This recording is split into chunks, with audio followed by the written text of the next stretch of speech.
long time to absorb. You can almost think about it as yoga or learning a musical instrument.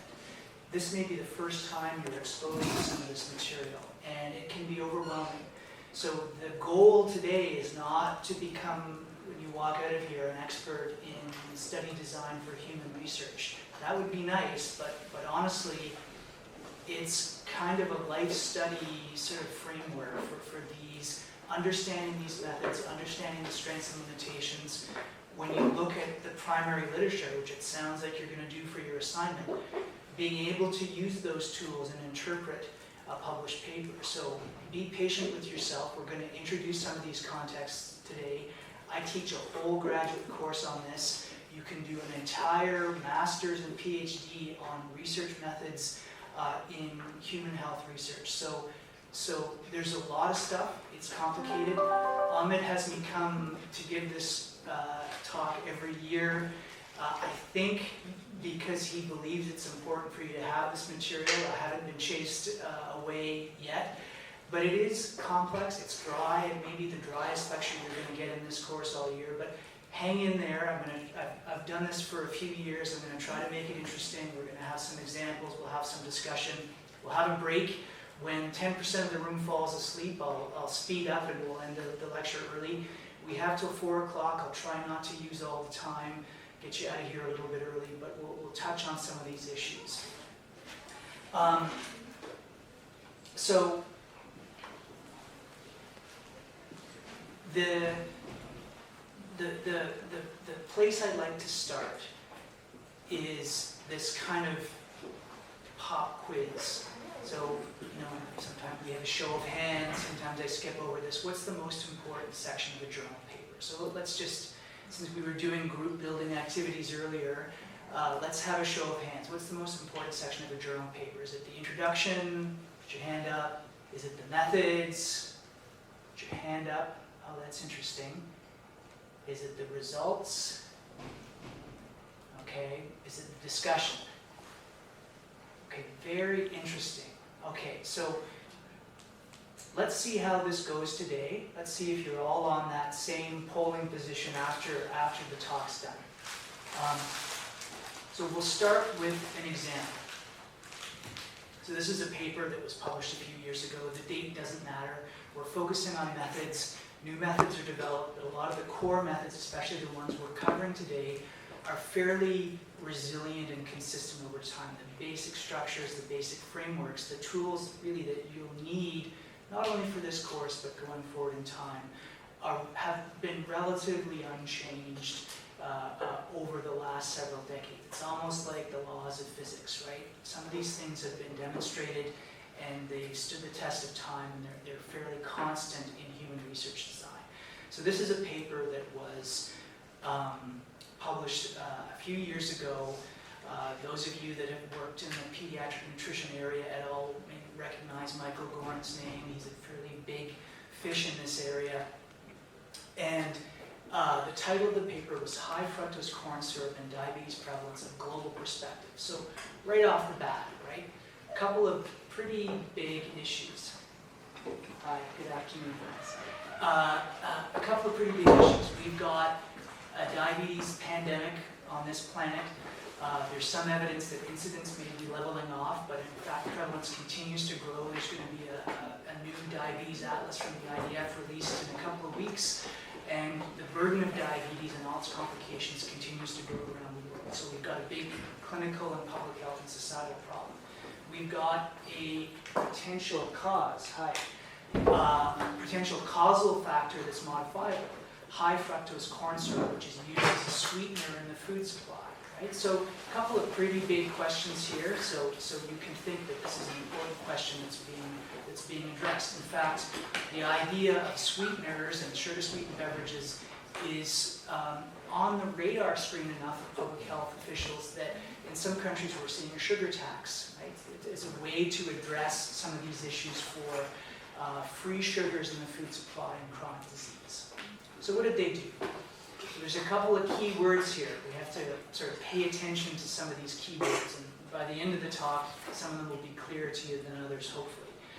Using published resources, country-level estimates from 43 countries were obtained for total sugar, high fructose corn syrup, total calorie availability, and obesity.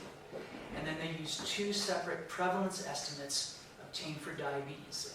The sources don't matter so much for the purposes of this talk. The IDF Atlas, as well as the Global Burden of Modifiable Risk Factors. And see, so these are two groups that publish worldwide estimates for chronic diseases and their risk factors. So what's interesting is that, and some of you may know this if you've done food chemistry, not every country uses high fructose corn syrup as a sweetener. So you can see right away, as you probably were all guessing what country number 1 was on this list, the US. But other populated in westernized countries don't use this as a sweetener. So Germany, 60 million people, they don't use high fructose corn syrup. So right away you've got a distribution, you've got variability across countries. So what did they find? Right, so they found that, I'll try to do this here front with the mouse. Here you've got countries using high fructose corn syrup and countries not using high fructose corn syrup and countries using high fructose corn syrup. Those that were users had higher prevalence of diabetes, as well as higher fasting glucose concentrations, taking account of other things that you might think would travel with this, so confounding factors. They've taken account of BMI, population BMI, and population gross domestic product. So they concluded that the results suggest that countries with higher availability of high fructose corn syrup have a higher prevalence of type 2 diabetes independent of obesity. Are you persuaded? So in a couple of weeks, we're going to have Thanksgiving holiday. You're all going to go home and have dinner with your family. You're mostly nutrition students, health science students, I gather. If you were studying particle physics, medieval literature, and I'm not disparaging those disciplines, and you told your family what you were studying, there'd be a lot of glazed over smiles in the room. That's very interesting, dear, and it sounds fascinating. You're studying nutrition. People are going to have opinions. People are going to have questions. I promise you that. There'll be people jumping across the table to sit beside you to ask you about the latest thing in nutrition and health. It's popular. We're all exposed to this as a factor in our lives, and everyone's got an opinion. So the job for you as nutrition science students, this is my little pet peeve, I'll put it out there right now. We're in this weird place in society right now. Post-truth, some people call it. Some people would say it's worse than that. You've got politicians standing up and lying about things. Traveling with that is this disregard for scientific evidence, this distrust of science. That's a real problem for us, because if you follow things long enough, at the end of the day, evidence and rigor and science and the laws of science win the day. The reason we can all fly around the world on jetliners from point A to point B and arrive safely 99.999% of the time is because of the engineering, science, and the basic principles of science that go into building that aircraft and building the systems that ensure our safety. So all this craziness right now around distrust of science and distrust of evidence, it's very dangerous. As science students, you're the next wave that's going to protect the world from this. It's my little motivational speech. So today we're going to try to touch on some basics around study designs and the things that travel with that. The different designs you're going to run into, bias and confounding, and then Ahmed has asked me to add into this talk an introduction to the dietary assessment methods that you're going to see. So it sounds like you're going to be, as groups, looking at the primary literature. So this is a fourth-year course. You're sort of making the transition now from the textbook to reading the primary literature. You're going to be writing papers. You're going to be analyzing things that are primary science. They haven't been distilled down into textbooks. They're in the peer-reviewed literature, single observation papers. So you might think to yourself, okay, so that's a published paper by leading scientists, it's been peer-reviewed, it's gotten into a good journal. How can I possibly critique that? What I would tell you is, don't think in dichotomies, right? Every design, every paper has strengths and it has limitations. Even really good randomized controlled trials that get into the New England Journal of Medicine or the Lancet, they have limitations. There's no perfect paper. And so the job is, when you critique a paper, when you present it, is not to say this is a perfect paper or this is a terrible paper, but to draw out, educate your audience, okay, what are some of the strengths and why are these important strengths? And then where are the limitations? What could they have done better? Maybe they couldn't have improved on it. It's a built-in inherent limitation, right? And that's okay. Part of the way science moves forward is the collectivity of evidence, strengths and limitations roll together, and at the end of the day, when you put all this together, the evidence will move forward on that basis. So a lot of what we're talking about today is predicated on the discipline of epidemiology. And so this is a framework of methods which is used for a whole bunch of different things. During COVID, we all learned a lot about public health epidemiology, which is largely what I'm calling here as descriptive epidemiology. Actually, I'll get to that on the next slide. Measures of disease frequency. How much disease is there in the population, right? What are the COVID numbers today? Where are the hot spots in the city? The distribution, where in the world, where in the country, where in the GTA is this occurring? Which age groups? Where is it happening? And then the other aspect of epidemiology, and this is much more relevant to what you're doing in this course, is what's called analytical epidemiology. What are the determinants of disease? And so my understanding from talking to Ahmed over the years about papers you guys will be looking at is that you're going to look at cohort studies or trials where you're trying to make inferences about causes of prevention of a disease outcome based on an exposure. So when you get these papers, it can be very intimidating. And so I just told you to not think in dichotomies, but here's a little rubric that I think will be helpful to you. When you first get your papers to critique or to present, it can be overwhelming for the reasons I just described. Good scientists, peer review, what could possibly be wrong? How am I going to get my teeth into this? Start simple and ask yourself 6 questions. And we're going to cover all these bits today, and it's all in the slides, right? So is this a descriptive paper or is it an analytic paper? Is the design observational or experimental? Some of this will be familiar to you guys already. Is the lens of inquiry retrospective or prospective or cross-sectional? Does the study have a comparison group or not? Are we dealing with the presence of the outcome or the disease at the beginning of the study, or is everybody disease-free? This will become clear later on. And are we talking about group data or individual data? So here is like a little framework of the different study designs. We're going to get into each of these. I'm not going to dwell on this slide, descriptive versus analytic studies and the different designs that you might see referred to under these 2 general constructs. We already talked about the difference between descriptive epidemiology. So if you become a frontline field epidemiologist, if you become a public health officer in Canada, you're interested in analytical epidemiology, but you're spending a lot of time, especially during crisis times like we're still going through with COVID, descriptive epidemiology. How much? Where is it? Where is it occurring? Who's getting it? Right? These are the basics of descriptive epi. It's sort of bread and butter of what a field epidemiologist does. And then I talked about analytical epidemiology.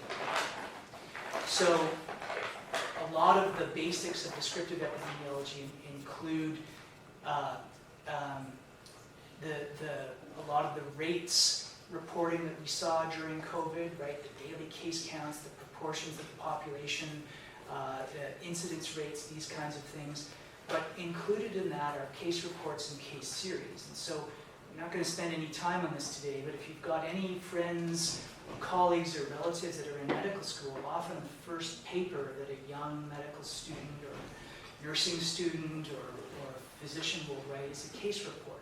In fact, the New England Journal of Medicine every week, published weekly, and every week they've got a case report. This is an interesting observation of a unique case, a unique side effect, and you can't draw conclusions about causation, but it can be a very important hypothesis-generating exercise.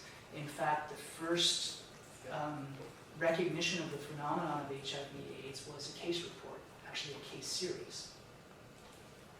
So most of what you'll be dealing with in this course are analytical studies, right, which can be divided into observational and experimental. I'm not going to spend a lot of time on every slide because some of them are just different ways of looking at the same thing, and you've got the slides. All right, so what do we mean by observational? So these are non-experimental studies. They're observational because there's no intervention. There's no active intervention that is occurring as part of the design of the study. The outcomes and the exposures occur in a non-controlled environment, and individuals can be observed prospectively, retrospectively, or concurrently. So a very popular in the media, at least, type of observational study is an ecological study, which it consists of a design where measures that represent the characteristics of entire populations are used to describe disease and to postulate causal associations. The measure of interest is correlation between exposure rates and disease rates in different groups. Have we seen something like this today already? Giving away the answer. So that fructose and diabetes study, that was an ecological study. Remember, group data, country level data, right? Not individual level data. So here's another example. Ancient, right? Classic ecological observation that kind of set the stage for a lot of hypotheses around red meat consumption and colorectal cancer. Yes? When you say from the entire population, is it like from all ethnic groups? It really depends on the resource that you get. The thing about ecological studies is that often they're based on published data, population level data. So typically it's everybody. Now depending on the resource, and so we know from census data from certain surveys that some indigenous communities are not included, military personnel, institutionalized personnel. So there's always some data limitations that have to be taken into account. But often these resources are province-wide or country-wide, and you can actually go to the library and do one of these yourself. It's a little bit more complicated than that, but unlike an individual level study where you're writing a grant and setting up the study and hiring people and securing space and enrolling participants, these ecological studies are typically done with existing data that are published in the public domain. Okay. So one way to think about this, yes, go ahead. Sorry, for the previous slide, the ecological studies postulate the causal associations. Well, Did I go the right direction? Yeah. Okay. So the causal associations, and well, the measure of interest is correlation. Is that like? Right. So the answer is in the later slide. So just hold that thought. It's a good point, and some of the wording is a little bit confusing here, but I'm going to get to the point about whether these can be used to make causal inference. So it's a good question. And it's on about 2 slides from now. So when you see a scatter plot like this, remember that a lot of the studies you're looking at, these points, these data points represent what? Simple, just think simply. Yes? Like a population.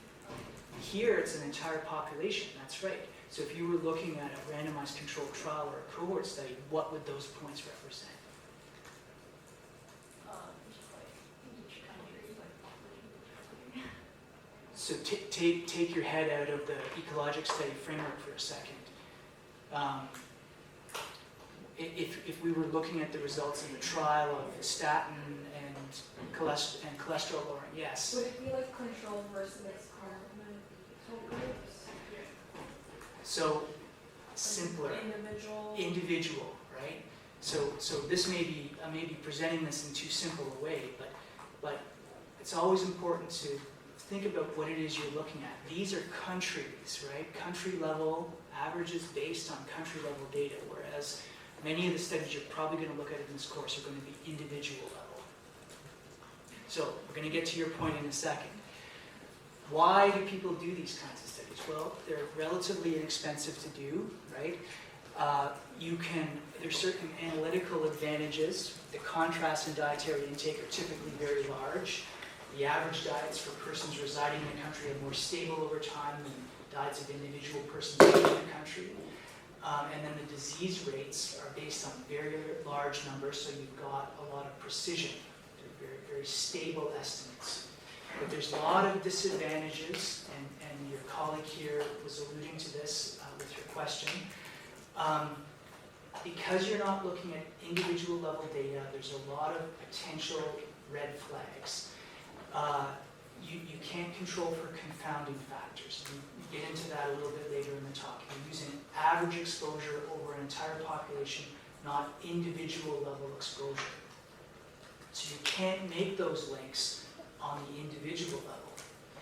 And so what this means is that sometimes, and sometimes these ecological studies have been very good for hypothesis generation. The fiber in colorectal cancer, red meat in colorectal cancer was initially formed, those hypotheses were formed based on ecological observations, but sometimes they're wrong for the limitations that we've discussed.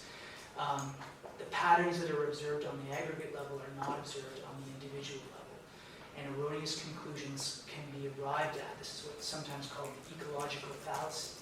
So good for hypothesis generation, but not a causal link for those limitations that we described. So let's move now from group level data to individual level data. So we're going to talk about 3 different observational designs. Cross-sectional studies, right? So we'll see a lot of these graphs in the next few slides. This line here, this x-axis is time, all right? And so it's a little bit more illustrative when we get into the other designs, but a cross-sectional study is an observational design that surveys exposures and disease at a single point in time. So some people call it a salami slice. Everything is measured at one time point: exposure, confounders, outcomes. So here's another way of looking at it. You're capturing everything at one time point. You're assessing, you're enrolling your study population, assessing their health status as well as their potential exposures, all at one time point. And so these designs are often used to study conditions that are relatively frequent with long durations of expression. Right? They're very good at measuring prevalence, how much of X is in the population at one time point. And that's very important, especially when done on the national level for health service planning, public health planning, these kinds of things. These studies measure the prevalence of an outcome or an exposure, not incidence. So can somebody tell me in simple terms what's the difference between prevalence and incidence?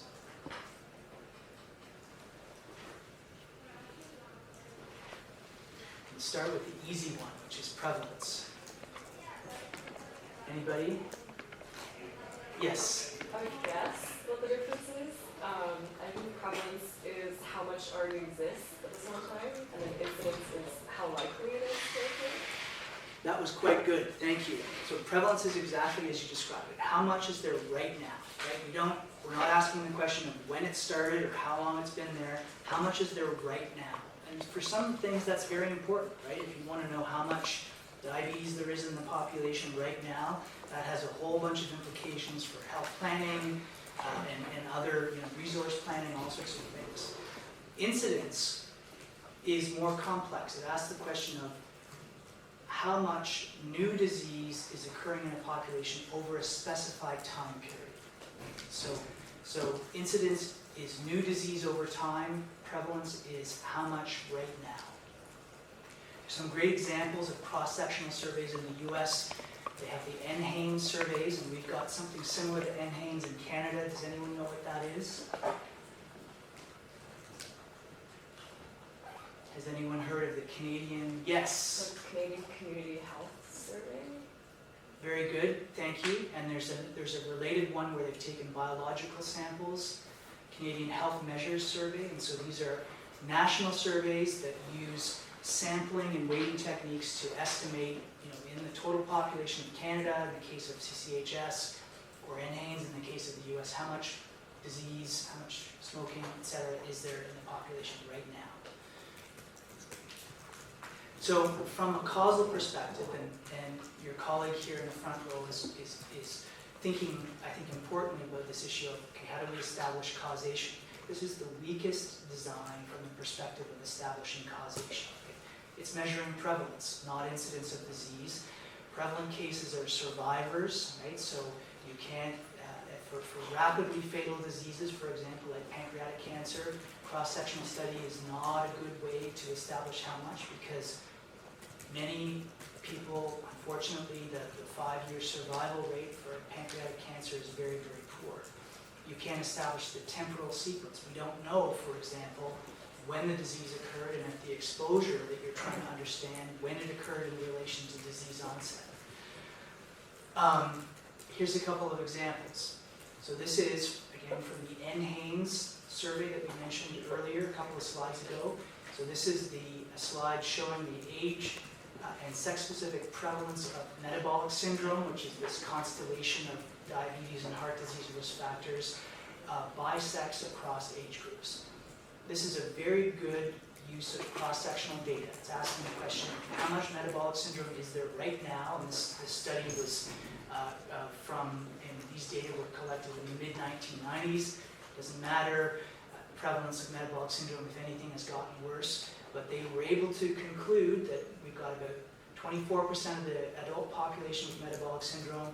It increases with age, and it's roughly as common in men as it is in women, with some fluctuations. Perfectly reasonable usage of cross-sectional data. Here's another example.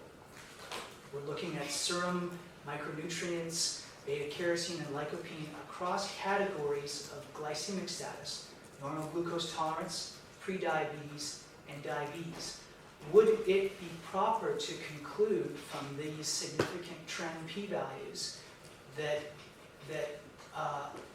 a deficit of beta-carotene or lycopene was causal for diabetes?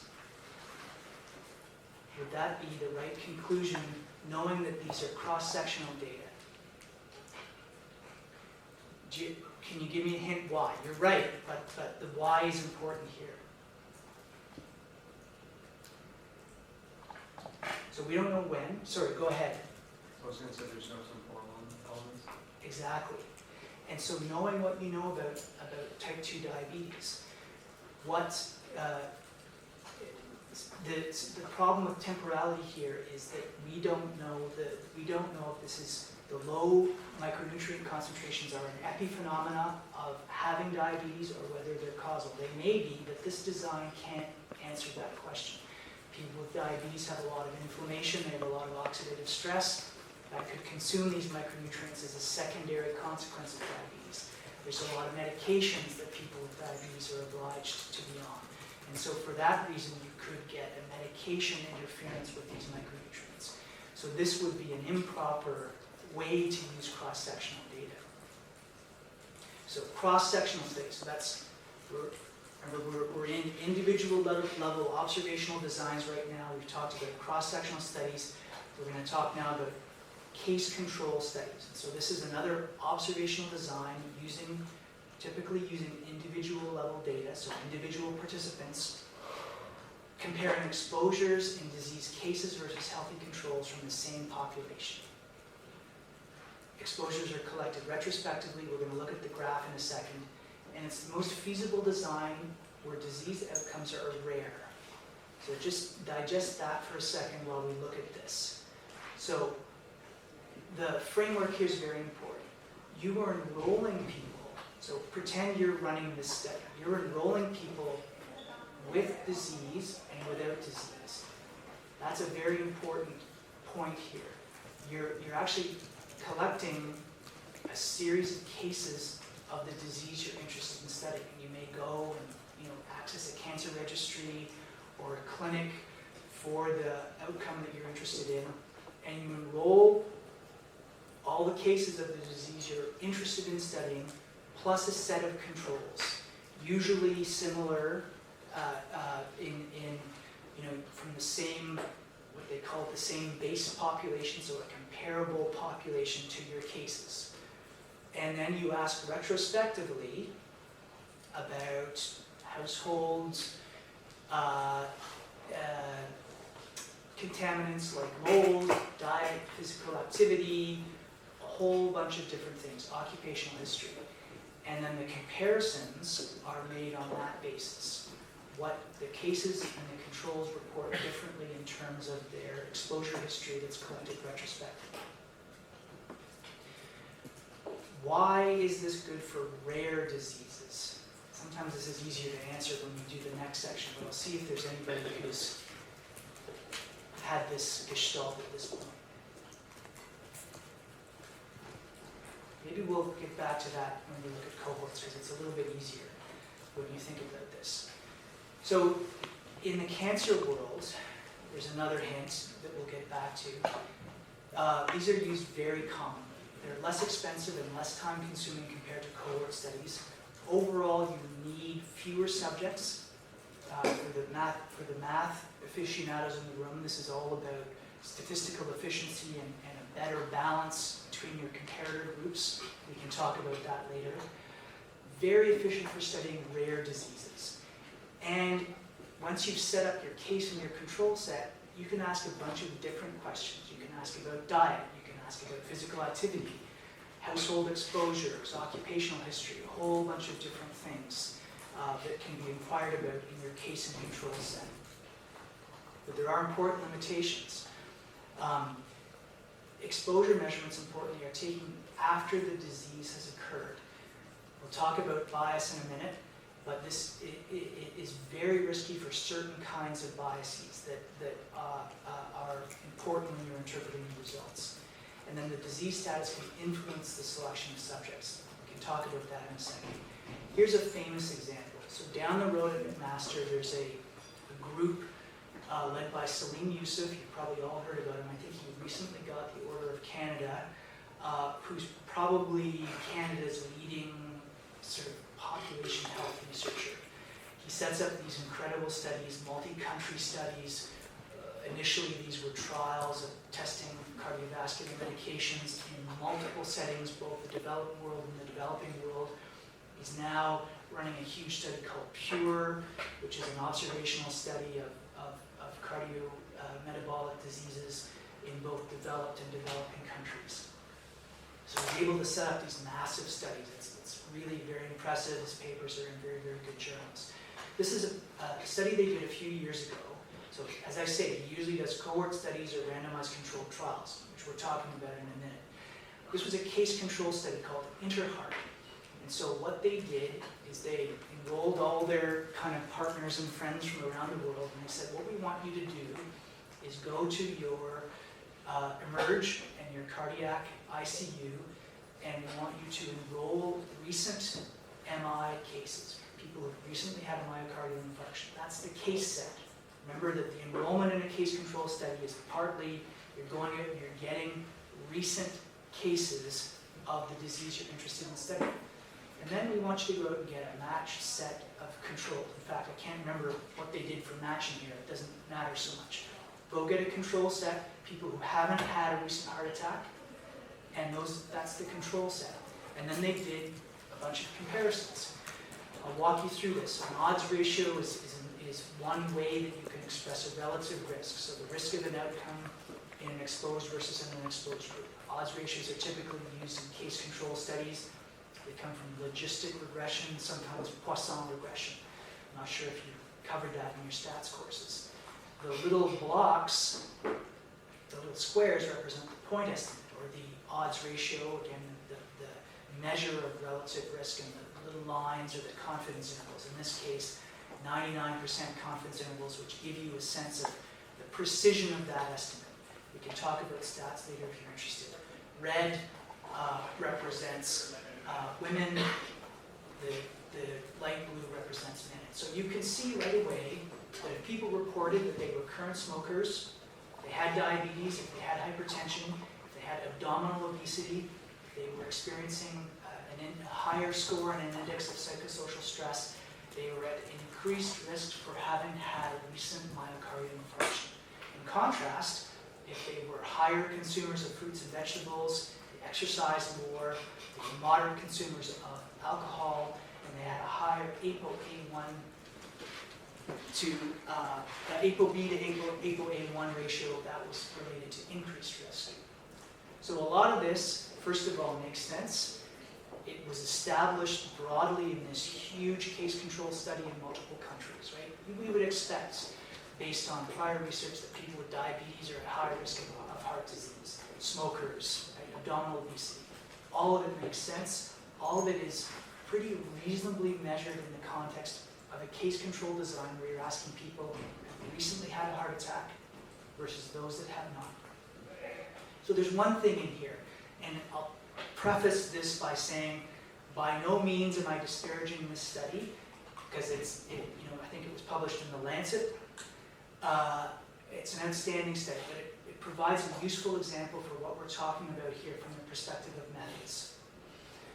Let's pretend you're sitting in a cardiac ICU or an emerge, you just had a heart attack, scared for yourself, scared for your family, and a research assistant comes up and says, would you be willing to enroll in this study? Sure, sign the consent form.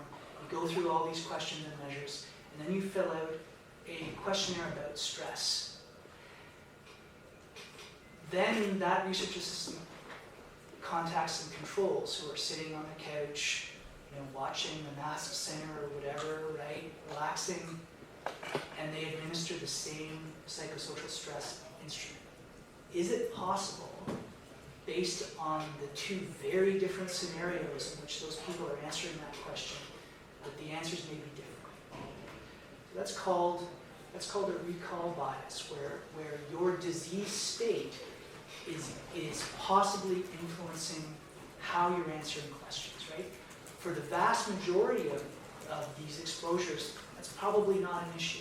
And knowing Salim Youssef and the way he does his studies, they probably set this psychosocial index up in a way that it was unbiased in that context. But the point here is that for certain inquiries, when you're doing things retrospectively and you've got a set of participants who already have the disease that you're interested in, certain kinds of questions can be influenced by the disease state of the case set of your participants. And so this takes us to cohort studies, which overcome some of those problems. We'll have a break, guys, in 10 minutes or something like that. So what is a cohort study? This is the last of the observational designs we're going to talk about. This is an observational design comparing individuals with a known risk factor or exposure with others without that risk factor. The graph's going to be helpful, so just bear with me. You're looking at a difference in the risk or incidence, right? The incidence of new onset conditions comparing exposed versus unexposed. It's considered the best observational design for reasons we're going to talk about in a moment. Don't worry about that last point. For those of you that you're unlikely to do the retrospective cohort study, it's confusing. It's used in a specific field of epidemiology, and I should probably take that point out, so disregard that. This is important. Remember how this is different from what we've looked at before, right? Cross-sectional study, everything's collected at the same time, right?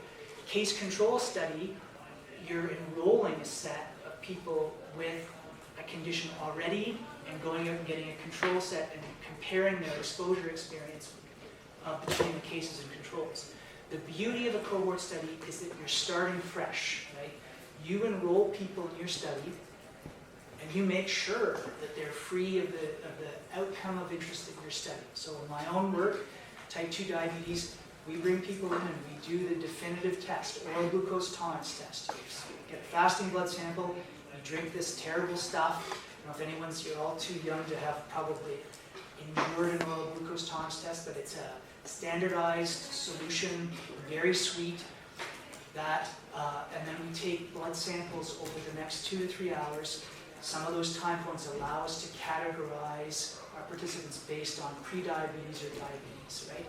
So that test alone tells us that those that are within the normal glycemic range, fasting in 2 hours after that OGTT, they don't have diabetes. We're pretty sure about it. If you really want to be rigorous, you do it twice before you make that declaration.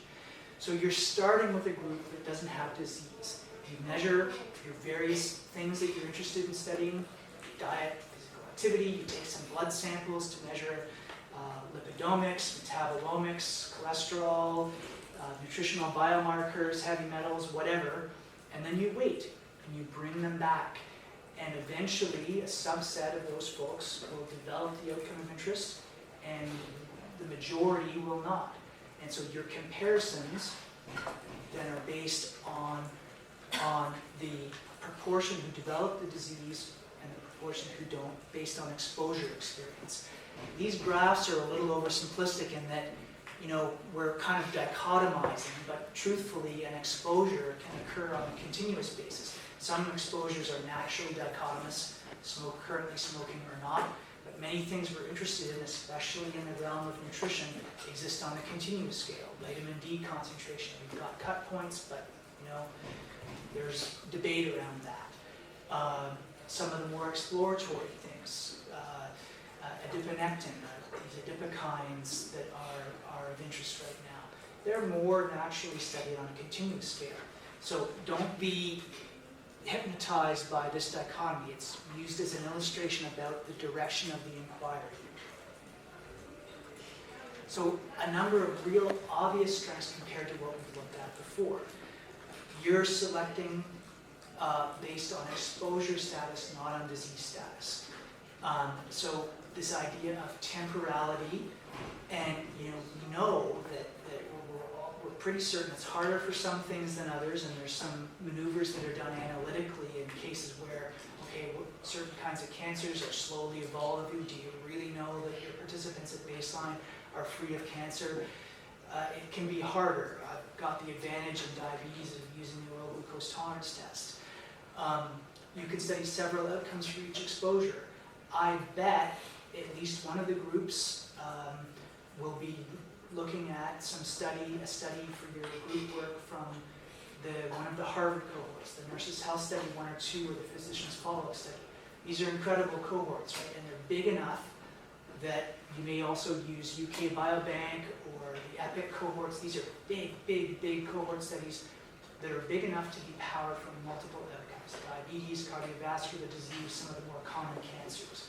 So several outcomes. That's in contrast to case control, where because you're recruiting on disease status, it's one disease and one set of controls. There are some limitations. Expensive and time consuming. I spend a lot of my life writing grants to keep my cohorts funded, right? You've got to keep people enrolled, your study subjects, which means keeping your personnel around to stay in contact with them. This is a very inefficient method for studying rare diseases, and so this brings us back to case control studies. Right? Can anyone conceptualize very quickly for me why is the cohort design not good for rare diseases? Go ahead. If the prevalence of a disease is 1 in 10,000, and you're looking at 10,000 people, you may not even get anyone that gets the disease in their cohort. Exactly, and that's a great way to frame it, right? It's all about statistical power, right? If you've got, you could conceivably, if you built a monstrous cohort of tens of millions of people, you could study very, very rare events. And in fact, some cohort studies are done using administrative data, where you've got data on entire provinces and entire countries. That's a different kind of a scenario. Typically, you don't see those kinds of studies done in the nutrition realm because administrative data don't include the stuff we're interested in. But you're absolutely right. For very rare outcomes, you're just not powered. Even if you've got a massive cohort, the Nurses' Health Study cohorts, they're massive, but there's certain outcomes you never see in those studies because they're just too rare, they're too underpowered. in contrast, you can do a case control study, and the way they do this is that they will go out and get every new case of this rare outcome from multiple jurisdictions. So for pancreatic cancer, thank goodness this is a rare cancer because it's so aggressively fatal, but it's also rare, and so typically you've got to do a case control study involving multiple hospitals, multiple cancer registries to get the numbers that you need to do this from the perspective of statistical efficiency. So here's a terrible example of how to present cohort data. These are data from the Nurses' Health Study and the Women's Health Initiative, looking at physical activity level collected at baseline and categorized into these 5 categories, and risk for coronary heart disease or cardiovascular disease. And basically, the relative risk drops as you move across increasing categories of physical activity level. I don't like the way this was presented because you don't get a sense of the time. Right?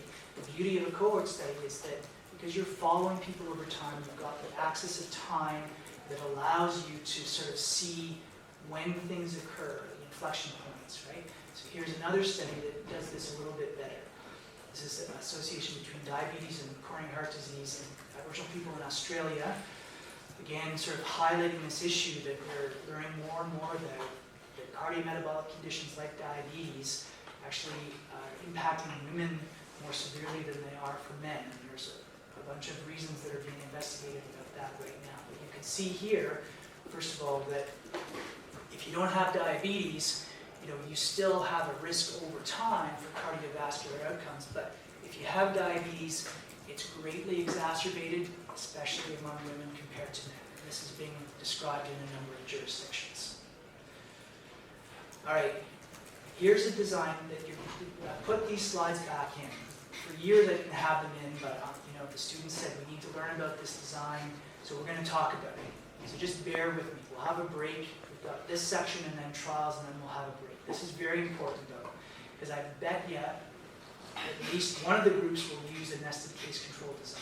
So what is it? This is a special kind of an analysis that occurs within a cohort study. All right, so this is very important to keep in mind. So what you're looking at is cases of a disease arising within a cohort that are then compared to a random sample of other cohort members who have not developed that outcome, rather than with the entire cohort. And you're probably asking why, and I'll tell you in a minute. Controls are matched on length of follow-up and other factors. You lose some power here compared to using the full cohort, but there's also tons and tons of advantages to this. This is the case control study that we just looked at. This is not what we're talking about. Very important. This is a place where people get confused. A nested case control design is not a cohort study. Right? Remember, case control study involves people based on disease status. A nested case control design is an analysis that occurs within a cohort study where you're bringing people in free of disease at baseline and following them over time. What happens is, and one of the reasons that you guys will likely be seeing a nested case control design or its sister design, which I'll talk about in a minute, is that it's very good when you have biomarkers, right? So most cohort studies today, if you were to participate, you would go in, you'd sign the consent form, you'd give a bunch of information, and you'd be given some blood samples because we are in the era of omics and biological markers. And some of your blood sample will be analyzed now for some basic measures, but a lot of it will go into the freezer. And it'll sit there for a period of time, and what will happen is other members of the cohort, not you, will develop the outcome of interest, and they will identify those people and go back to the freezer, all right? Remember, those samples were collected before these people got the disease of outcome, right? So you have this advantage of getting in the time machine and going back in time, getting those samples before that person got sick. That group, they've got to wait to a certain number accumulate for the reasons of statistical power. Then they get matched to 1 or 2 controls per case. And then you've got a little study that you do that has the advantages of efficiency of a smaller study, but you don't lose this massive advantage of temporality and enrolling people before they get the disease. So very efficient from a cost perspective. Some of these assays that we do today are just eye-wateringly expensive, and you just can't, if you've got a cohort of 50,000 people, forget it. You're just not going to have the budget to do everything. You're not using the whole specimen bank. You can examine new hypotheses as they arise. And, you know, it's funny. Some people are cynical about that. Oh, you're just doing a freezer study. Well, I say exactly. This is exactly why I have a room full of freezers, because when my basic science colleague comes down the hall, Dr. Bazinet or Dr. Kamelli, and they say, we found this cool new thing in our mouse model that can be measured in circulation in humans, then we can go to the freezer and see, does this translate to humans, right? Without that freezer resource, then you're starting a whole new cohort study. It may take 10 or 15 years to answer that question. So there's a whole bunch of advantages here to have that resource. What else? Some disadvantages. Some of these are sort of nuanced. You can talk about them later if you want. The sister design is the case cohort design. Similar, but the timing of the measurements is a bit different. We're looking at a subcohort selected at the start of the study to do the measurements then rather than wait until the end. And it's used as a comparator for subsequent case series that arise in the cohort. We'll look at the graph in a second. The advantage compared to the other design we just looked at is it kind of spreads out the design work. You can get the sort of the lab work. You can get the lab working on stuff relatively early. You may do an early paper from the baseline that sort of compares your biomarker that you're interested in to risk factors in the cohort before disease onset. It's an entirely reasonable paper that can be written early in the study. Problem there for those of you that are working in the lab, assays change, assays get discontinued, new machines come in, and so does the thing that you measure today, 5 years from now, is the machine going to be the same? Is the assay going to be the same? And so you can have systematic differences introduced because of those problems. Here's what happens. Looks very similar. Remember, this is a cohort study, right? And so you have the advantage of people being free of disease at baseline, following them over time, waiting for people to get sick or not. The difference is that you're getting your cases as they develop over time, but you're doing your control measurements at baseline rather than matched at follow-up. Some reasons why you may go one way or the other. If you really want to roll around in this, this is a very detailed paper that kind of gets into the methodology. Older paper, but as I say, some of these methodological issues are constant over time and haven't really changed. Heavy going, but for those of you that are interested in learning a bit more, that's an important paper. All right, last section, we'll have a break. We talked about observational studies. We're going to finish very quickly with experimental studies, what we typically call trials. All right? And some of this is pretty obvious. Treatment and exposures occur in a controlled environment. We were talking before about uncontrolled or observational people at free living, making their own decisions. Here, people are being assigned, participants are being assigned to a treatment or not. It's the closest we can get in human work to a laboratory experience. And typically, not all the time, but typically these treatments are assigned randomly. So you decide you're going to participate in a trial, you see the research coordinator, and he or she will have an envelope. And that envelope will contain some randomly generated assignments to whether you're in the experimental group or the control group, and often that itself is a blinded number. They want to maintain masking as much as they can. What is the main reason, the main advantage of randomization? Why is that such a strength in this particular design? I'm just going to try somebody else because you got all the answers. That's good. Go ahead. Because when they equalize the characteristic of each subgroup and avoid bias. So the main thing it does is it avoids confounding, right? So when you look at an observational paper, case control study or a cohort study, Table 1 is typically a comparison of diseased, non-diseased, exposed, non-exposed. That p-value column has got a whole bunch of highly significant p-values. It's what you want. You want, means that you're kind of on the right track and your hypothesis about the differences between your groups a priori is leading somewhere.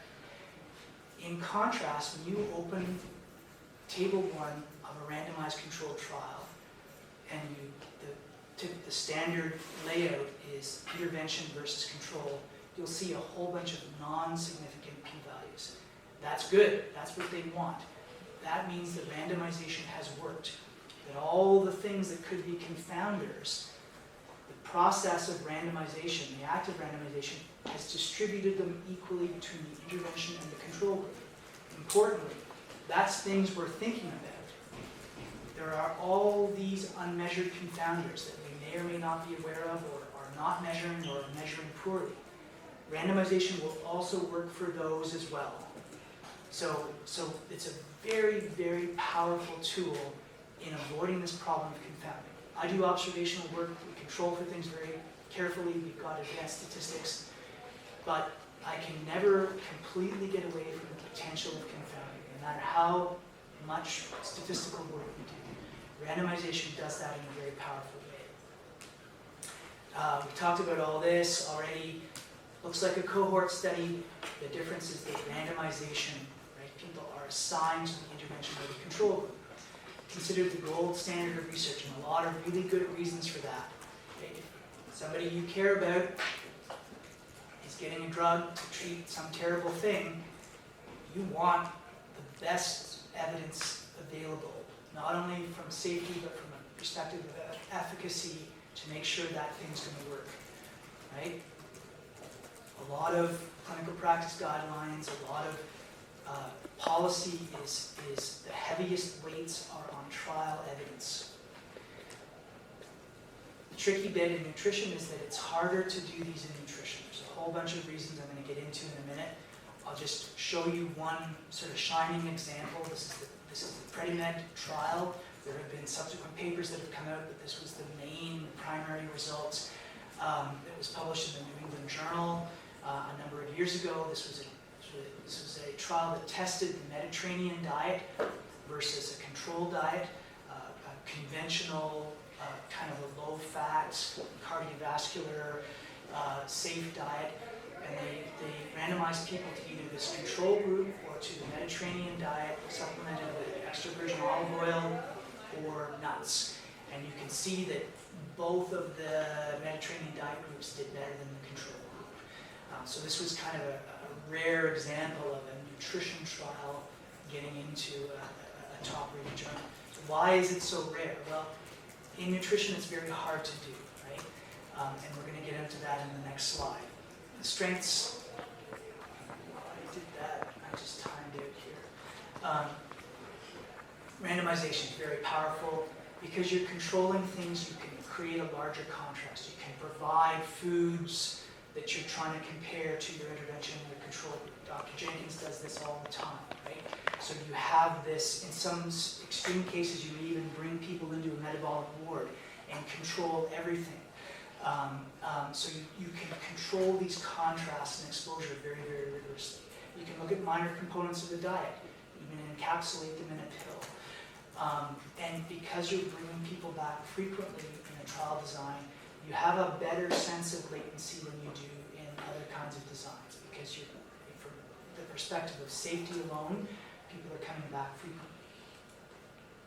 Lots of disadvantages and hard to do in nutrition, right? These are hugely expensive endeavors, massively expensive, and it's hard to get money to do them. The people that participate are typically highly selected. So what does that mean? That means that sometimes the results you get in the trial may not translate to the general population like you think, because the people that got into the trial in some way are systematically different than what's going on in the general population. Usually a trial is short, right? Nurses' health studies have been going on since the 1970s. You can get a sense of long-term exposure impact, timing of different exposures over decades. Trials tend to be 6 months, 2 months, a year, maybe a few years at most. Some of them are longer, but they're typically very short. So a lot of the things we're interested in nutrition, you know, they may be important as exposures very, very early on in life. I'm not sure how much work all of you have done in the context of DOHA, the developmental origins of health and disease, but we are learning now over the past 15 or 20 years, in fact, that exposures that we get early in life, in utero, our mom's health, has implications for our own chronic diseases decades and decades later. That question is very difficult to do in the context of a randomized controlled trial. So many of those studies are necessarily observational studies. And obviously, for ethics reasons, you can't answer certain questions. No one's going to do an RCT of smoking.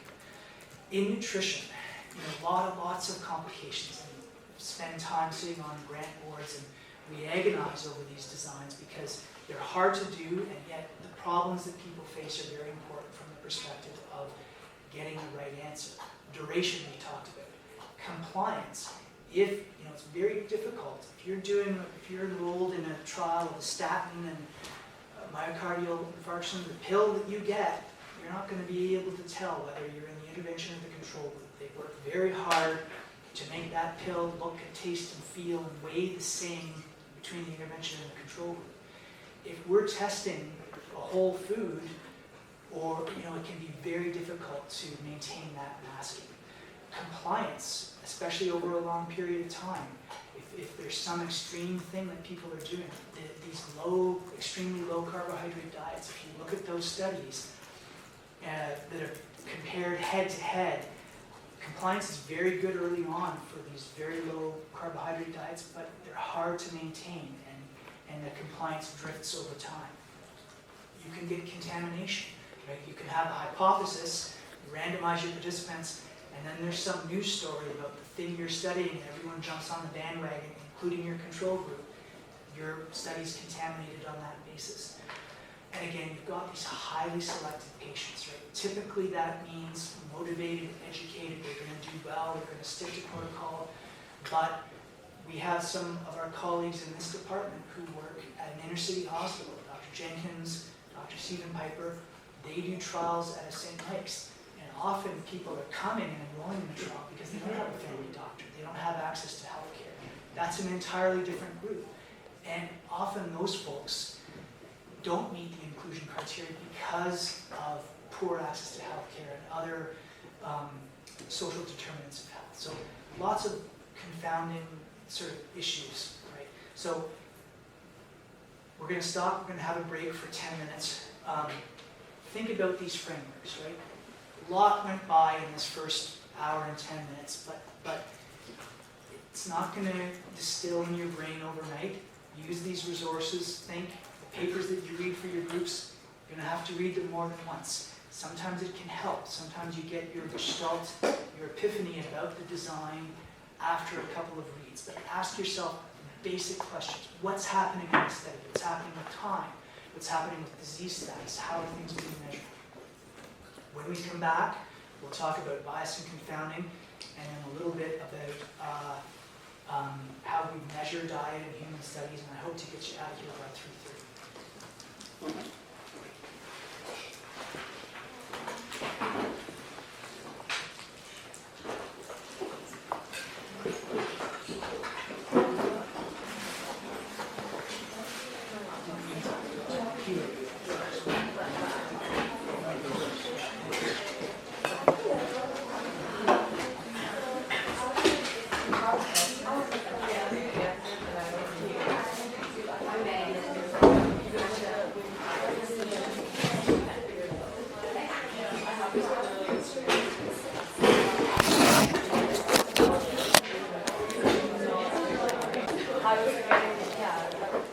Great questions, and again, don't be shy. If you want to come up and chat afterwards, that's great too. We're going to now take a quick flyover of two areas. First is bias and confounding, and I had a good chat with one of your colleagues about this concept of confounding and what is it and how to control for it. We're going to get into that. And then we'll touch very quickly on how we measure. Probably should spend more time on this, but we're constrained for time. But I've got some good resources for you. How do we measure diet in human studies? Let's talk about bias and confounding first. So how do we show a valid statistical association in the study? How do you know when you're doing your group work with your papers, how do you know what you're seeing is valid? Well, in addition to the study design bits that we covered in the first group, you want to assess the potential bias, which is defined as whether a systematic error has been built into the study design, and I've got examples of this. Confounding, which refers to whether an extraneous factor is related to both the disease and the exposure. So that basically introduces kind of extraneous information into the main thing you're interested in. Those two constructs relate broadly to this concept of validity. In any comparison you make in science, you want to make sure you're maximizing validity, which is the minimization of systematic error. And then something we won't talk about today, we're all doing some stats course of some sort, is the role of chance. How likely it is that what we're finding is a true finding, and that really relates to precision. We talked earlier a little bit about the power, statistical power. You've all heard about type 1 and type 2 errors, hypothesis testing. This is all in that realm. And I don't have time to get into it today, although if you've done some basic stats, you'll have been introduced to those concepts. So let's talk about bias. This is the systematic error that's built into a study design, and what it does is it results in the deviation of your findings or inferences from the truth. And the two most common forms of this that you're going to encounter, or you will be asked to comment on by Dr. El-Sahemi, I would imagine, are selection bias and information bias. We'll talk about each of those. So selection bias is very important and sometimes hard to conceptualize. So let's kind of go through that. This refers to errors in the study that are due to systematic differences in the characteristics between those who are selected for the study and those who are not. So we've talked a little bit about this already in terms of people that get into a randomized controlled trial. They may be super motivated, super educated, super white, super male, right? So the conclusions, you may have run a brilliant RCT, but you may find that those findings on a broader scale, when you take them out into the broader population, don't play out nearly as well because that group that was in your trial is highly selected. There's some other examples that we'll get into. It means that the relation between the exposure and the disease is different between these two groups, i.e. those in the study and those not. And so the associations that you're observing represent a mix of forces determining disease and participation. You're interested in the first, you're not interested in the second. You want to minimize that, that's an extraneous factor that you want to minimize. So typically, the best examples of selection bias are response or volunteer bias. Those who agree to be in a study may in some way be different from those who refuse to participate. If you're working in a lab, if you've done any summer lab work or summer research work, you're probably aware that there's a very strong emphasis now, in addition to equity, diversity, and inclusion. Even before that, we, as researchers, were obliged to comment on sex and gender in research. So why is that? Well, there's very good scientific reason. There are equity-based reasons for that, but there's also scientific reasons for that. What you observe, so I did some work in Massachusetts as an undergraduate. Famous study, famous cardiovascular studies, early studies out of the Boston area, predicated on middle-aged white guys from the suburbs, right? Important lessons about lipids and blood pressure, but because women weren't included, because people of different ethnicities weren't included, some of those conclusions, some of the natural history of heart disease looks very different in women and in people of other ethnic groups than it does in middle-class white guys from the suburbs. So having this diversity of participants is very important for a range of reasons, including scientific reasons. So here's what keeps me up at night. Loss to follow-up. So let's say you work very hard, start a randomized controlled trial or a cohort study, get a whole bunch of keen people, but then you start to lose people over time. And the reasons that people stop coming back may be systematic, right? So they may be younger, they may be older, they may be of a different socioeconomic status. And so if that loss to follow-up is caused by a systematic factor, then you've got a selection bias that's built in. So the conclusions that you have from that trial or that cohort study are problematic because of that built-in selection bias on this systematic loss to follow-up. Big trials, we talked about Dr. Yusuf's trials. If you were a study coordinator, even before the trial is over, they will fly you to a big conference center. This is a big multi-country or multi-center trial. You'll have several interim meetings before we even know the results of the trial, where the entire focus is on maintaining contact with the participants. You do absolutely everything you can. When somebody, in the case of a trial, is randomized, they're in the study, right? From a regulatory and a monitoring perspective, they're in. You know, if you lose them, they're lost to follow-up or you lose track of them, their numbers are still in your final publication. You know, the study investigators are obliged at that point, from the point of randomization, to include those data. So you do everything you can to keep track of them, invite them back. You do everything you can to get as much information as you can and maintain their participation. And it's all about avoiding selection bias. The really good trials, if you look at some of these trials that are published in the Lancet and the New England Journal, it's amazing. Huge trials, 97% follow-up. And that's about hard work of the people actually on the front lines running the study. So the scary thing, I was talking to your colleague earlier, I do observational work, we've got powerful computers and powerful stats. I can adjust for things. That actually does a pretty good job for a lot of problems that we face in observational work. Selection bias can't make it go away. Once it's in there, you know, it's like, I don't know what you want as I think I'm searching for a good analogy here, but once it's in there, it's in there. And you can't deal with it at the analytical stage, so you want to avoid it. You want population-based cases and controls. You want incident cases in the context of a case control study. Maximize participation rates and maximize follow-up. I worked with a guy and I used to joke about his rigor in following his participants up. They would say, he'll get people out of jail for a follow-up appointment. It's that important. So that's selection bias. Information bias. And this will be another thing that when you're reading your papers, it's important to watch for. What do we mean by information bias? This is a flaw in measurement, basically.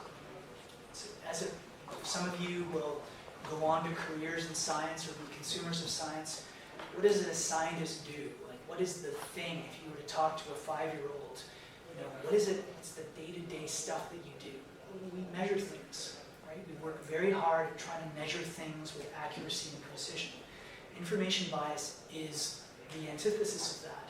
It's the problems we have in achieving that goal.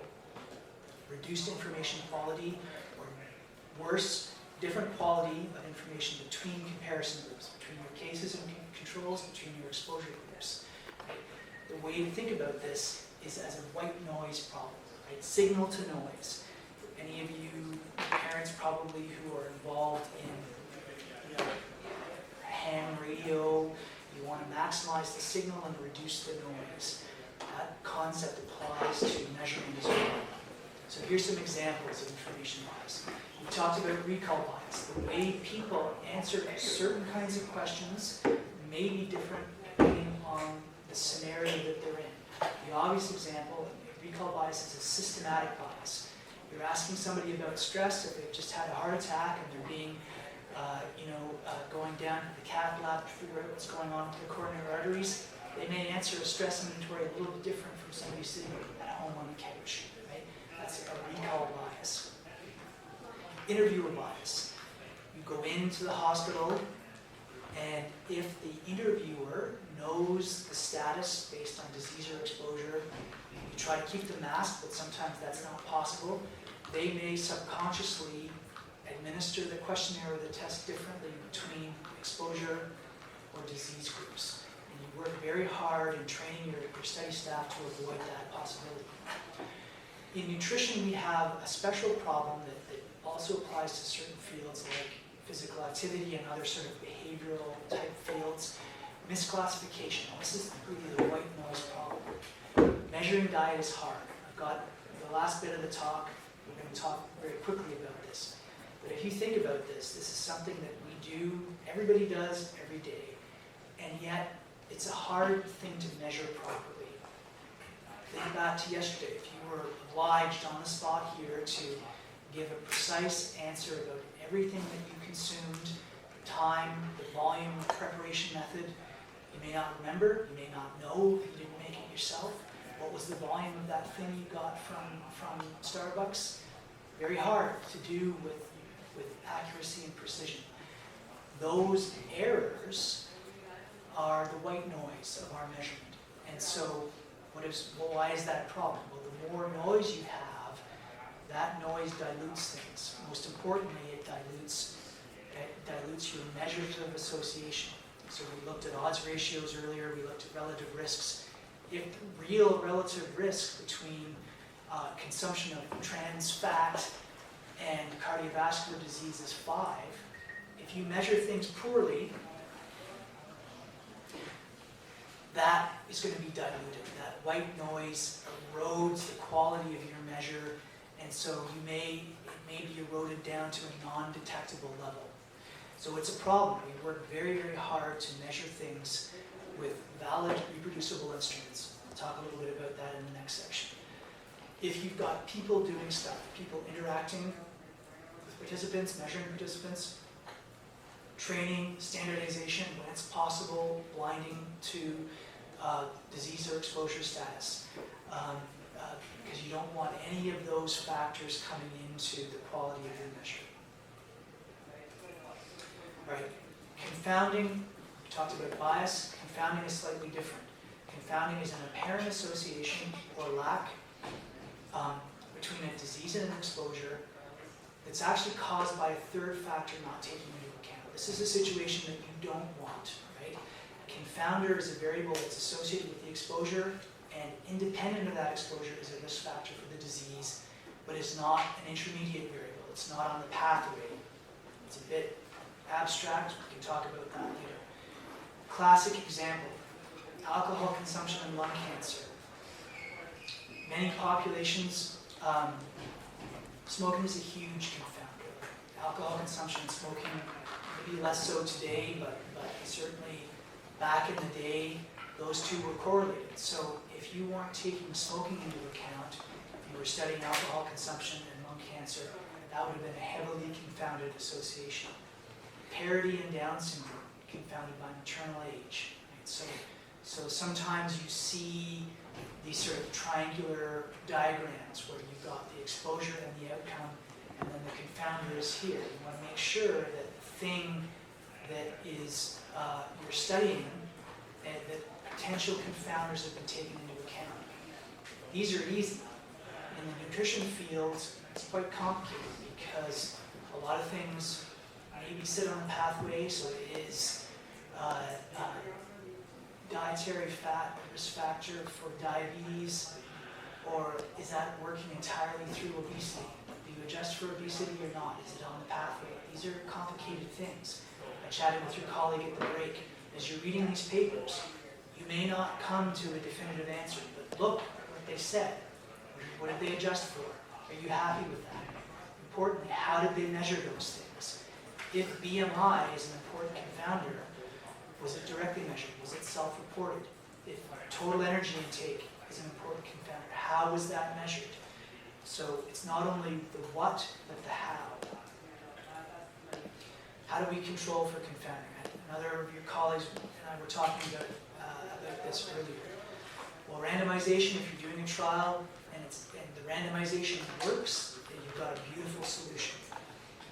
Restriction, so people with an extreme, the extreme distribution of an exposure. So if you're looking, for example, at low-level ionizing radiation that might be a concern living in certain neighborhoods with cancer, you would want to restrict people who've had heavy direct occupational exposure. That would be a strong confounder for that. Restriction is not, easily applied to a lot of situations. Matching, again, some situations it's very useful. Once you match on something directly, you've controlled for it, because in that one-to-one comparison within your data set, the analytics are a little bit different when you've got a matched study, but that potential confounder is taken care of. The disadvantage is that you can't look at it anymore as a determinant because you've matched on it, it's sort of locked in. Typically, we do this analytically. Most of the papers you're going to study in this course for your group work, there's going to be a big section in that paper, statistical analysis, right? What did we do for univariate and descriptive analysis?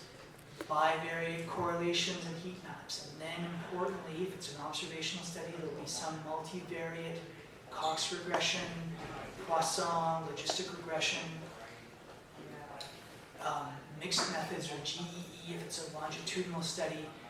And then what did they adjust for? What were the other variables in that model? You'll have the exposure of interest, the outcome, and then there'll be other things in that model that are adjustments for confounding.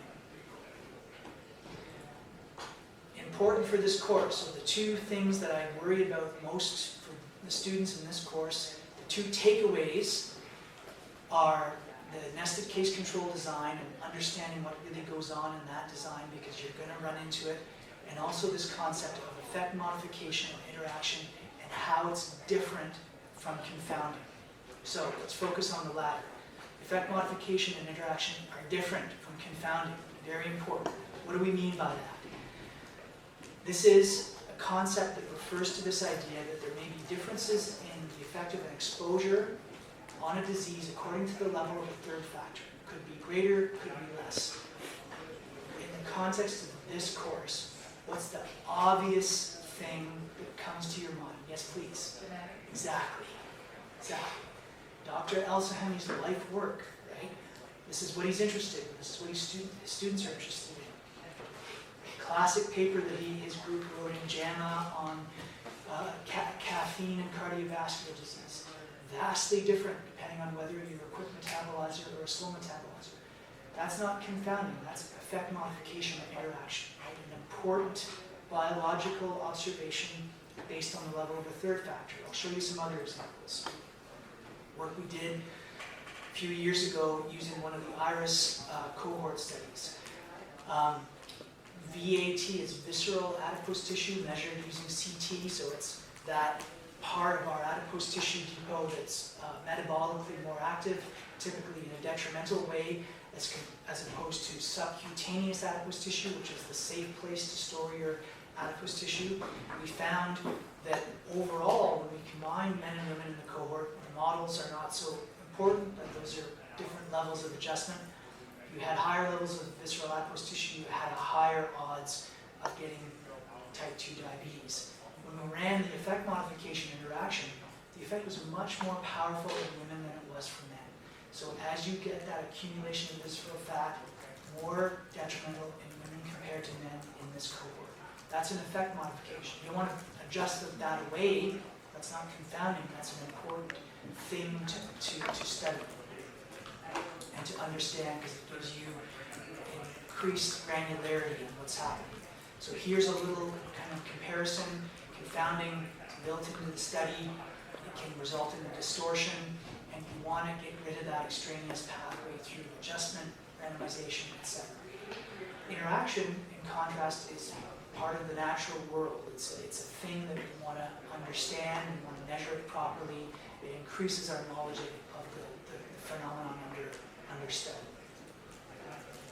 All right, in the last half hour or less, we're going to talk about how to measure diet in human studies. This is probably too brief, given that this is a nutrition course, and we're probably going to run into this. But there's a beautiful resource that you can go to, very accessible from a reading perspective, also accessible because it's available as an ebook at the Gerstein Library. And we're up to the 3rd edition now of Walter Willett's Nutritional Epidemiology textbook. It's the core text from the graduate course in nutritional epi. Dr. Willett is the sort of iconic figure in nutritional epidemiology, has been the lead investigator with Frank Hu of the Harvard cohort studies for many, many decades.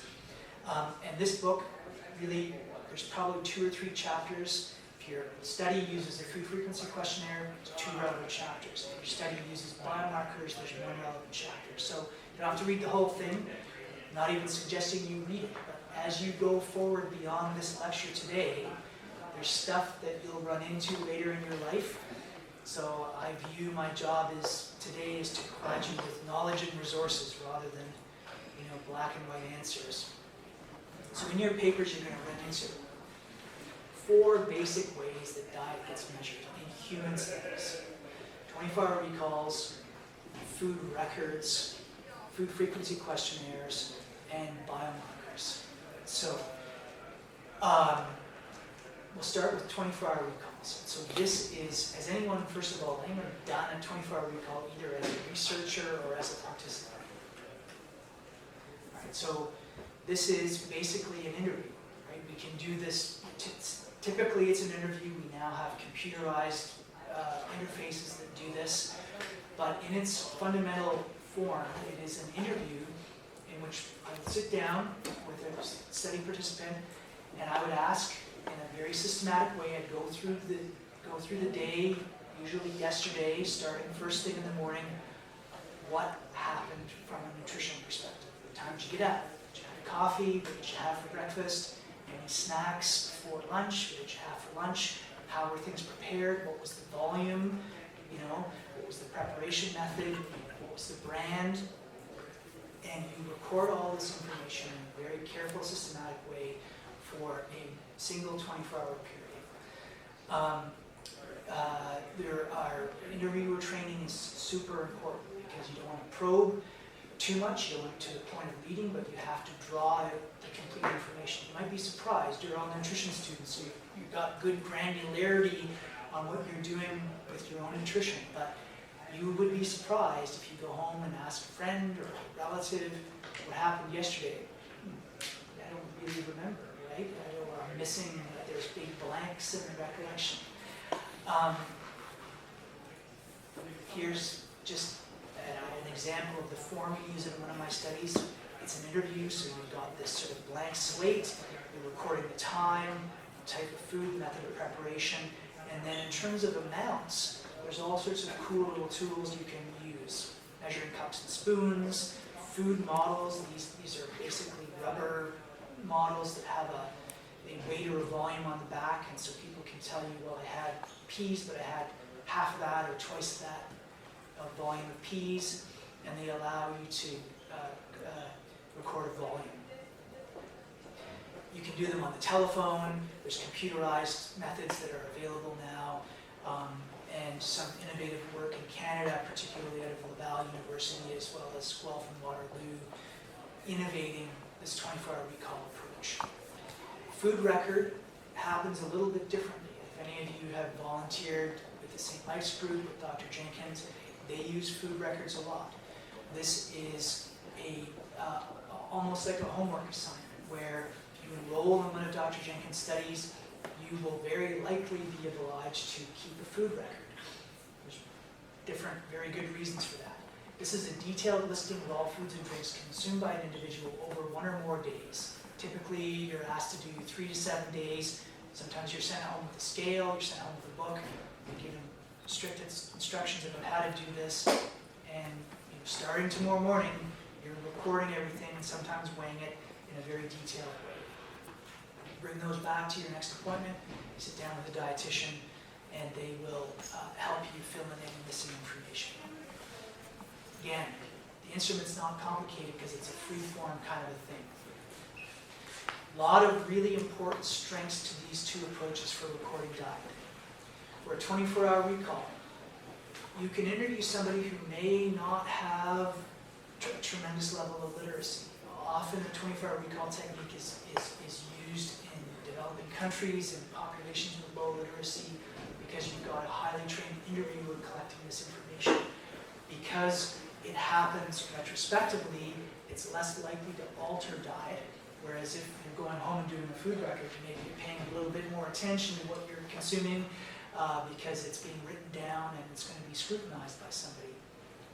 The participation burden is relatively limited. You can do a 24-hour recall, 30 minutes, maybe an hour at most.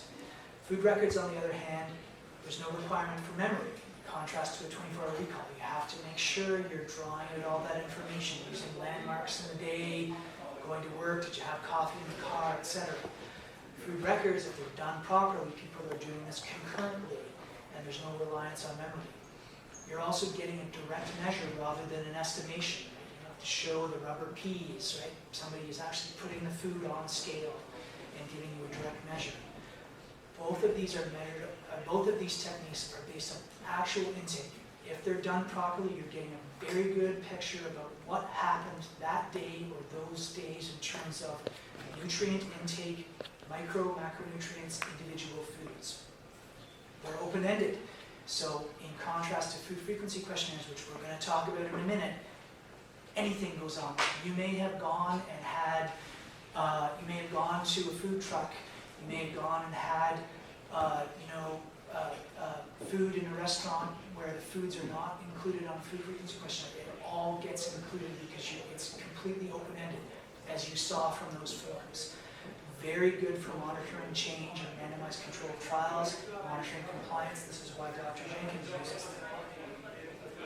But, depending on your research question, and again, what I would say, another point for when you go and do your group work with your papers, what's the question? Because sometimes there can be misalignment between the question and what's needed for that question and what's actually been done in terms of the measurement, right?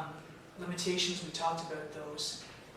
But a single, because of the variation, I don't have time to get into this today, so I've covered in the Willett book if you want to take a deep dive.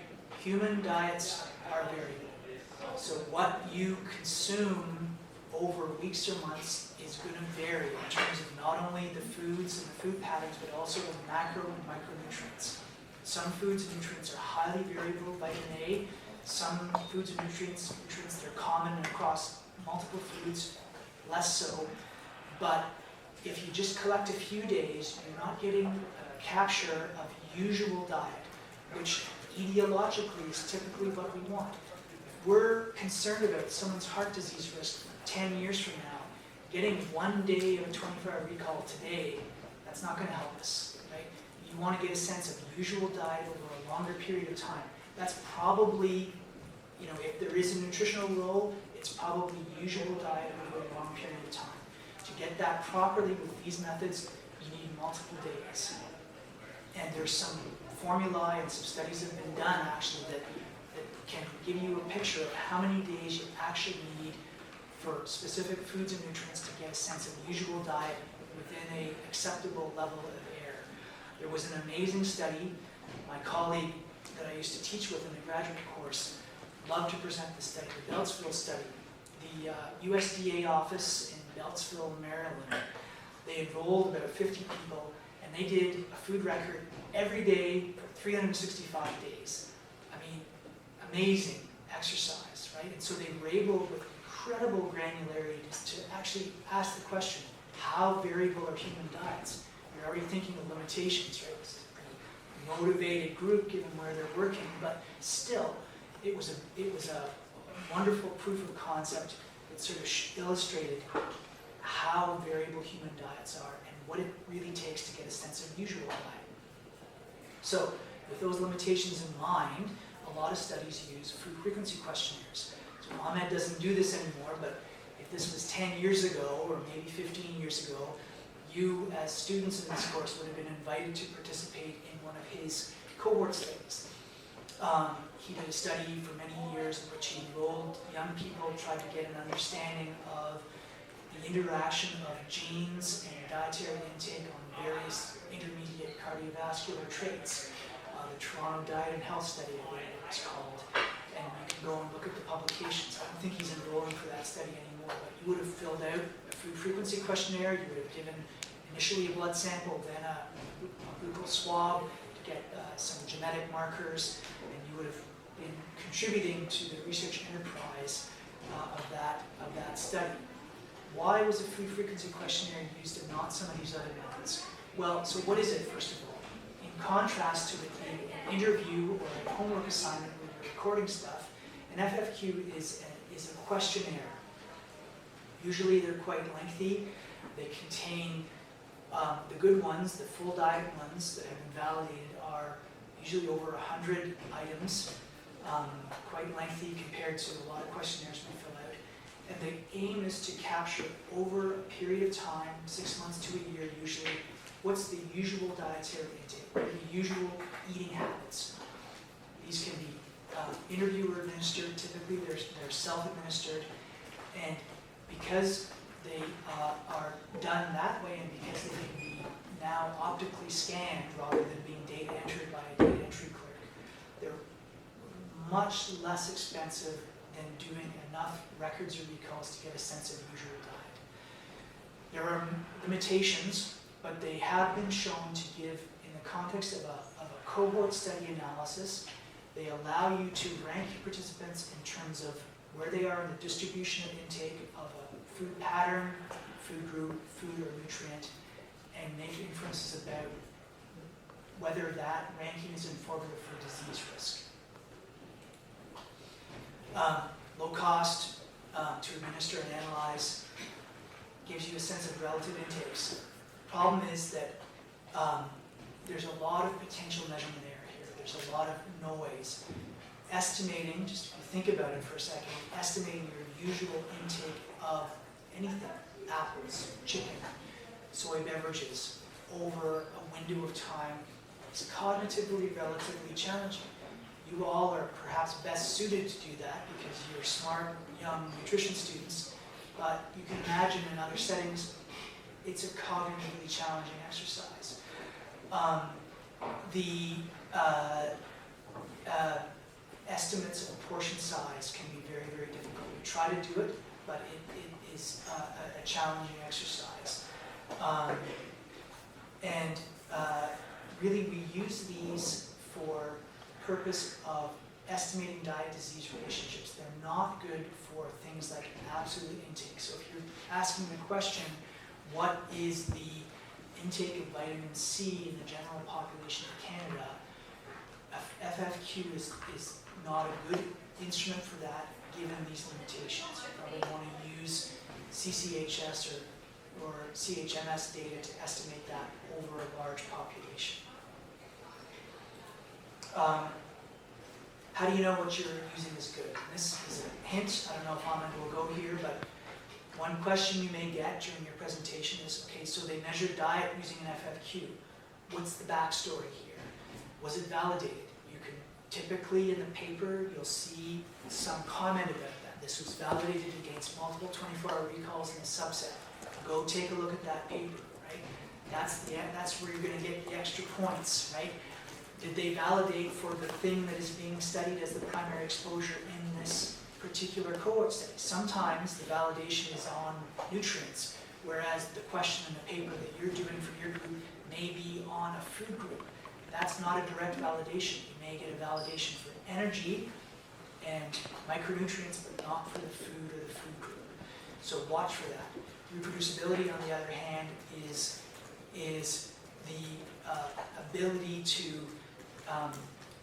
achieve identical or closely similar results each time it's conducted. Sometimes you see these graphs with the 4 targets and the clusters of the arrows, right? And so a big spread, even if it's around the target area, is a low reproducible instrument. You're not getting that tight cluster of arrows on the target. And we talked about validity. So how is validity established in FFQs? multiple records, multiple 24-hour recalls, or biomarkers. Which takes us to this slide. I've got one slide on biomarkers. It's a bit of a shameful under coverage of this important topic, as some of you may be dealing with biomarkers in your papers. Hugely complicated area. We're going more and more to this space, though, in biological measures. When I started graduate school, if we were lucky, you got single assay biomarkers. Now we're in the area of omics, right? And so you've got a massive, you can run assays on a single sample where you get hundreds or thousands of individual signals. This really started with the genomics era, but now we have proteomics, we have metabolomics, and certainly from the perspective of nutrition, we have this burgeoning field of nutrimetabolomics, where signals that are attached to dietary patterns or extremes of dietary intake of certain foods or food groups are getting increased attention. We don't have good biomarkers for every food, nutrient, food group, food pattern, but they're coming. So if your paper is, let me see if I've got another slide on this. So if your paper is using biomarkers, look very carefully, right? How is it measured? What's the half-life? Was it measured from the freezer? What was the sample used to measure the amyloid? There's some recent papers I've got here. I'll just go back one. There's a few that you can look at, but here's one where this is a very complicated paper, actually. It's a few years old, and it doesn't cover nutritional metabolomics, but it gives you an overview of what are some of the considerations you should be watching for if you're engaging in the area of biomarkers in the nutrition space. Second last slide. This kind of gets back to this idea of, okay, I'm overwhelmed by this idea of critiquing a published paper by professional scientists.